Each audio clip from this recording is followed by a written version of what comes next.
Good morning. আজকে দুপুরবেলা মেনুতে শুরু পালং শাক আলু ভর্তা, আর এদিকে মুসুর ডাল করলাম, আর করলাম কাতলা মাছ, ওলকপি আলু বড়ি দিয়ে হালকা কাঁচা লঙ্কা দিয়ে ঝোল। এই হচ্ছে আমার আজকের দুপুরবেলার মেনু। বেশি কিছু আর করলাম না, কারণ একটু পিকনিকে যাব।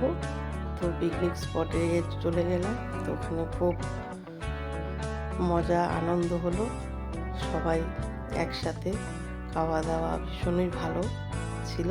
তারপরে সবাই পিকনিক স্পটে খুব মজা করলাম, এনজয় করলাম একসাথে, খুব ভালো লাগলো। অনেক দিন পরে একটা পিকনিক স্পট ভিজিট করলাম। তারপরে চলে আসলাম পিকনিক স্পটটা, বাইরের লোকেশনগুলো একটু দেখাবার চেষ্টা করলাম, আপনাদের সাথে শেয়ার করলাম। বেশি কিছু দেখাতে পারলাম না।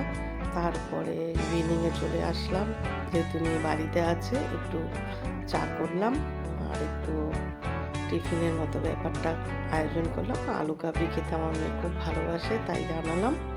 আর চলে আসলাম তারপরে দোকানে, আমার মন জিনিস কেক শপে। তো মন জিনিস কেক শপেই আমি ঢুকেছি, সব ভিডিও করছি। তো আমার যে মেয়েরা আছে ভীষণ ভয় পায়, হ্যাঁ, আমাকে দেখলেই চুপ করে সব দাঁড়িয়ে পড়লো। তো আমি ভিডিওটা করলাম, শ্যুট করলাম, দেখলাম দোকানে সব ঠিকঠাক আছে কিনা, কারণ আজকে কর্তামশাই বাড়িতে নেই, সেজন্যই গেলাম মন জিনিসে।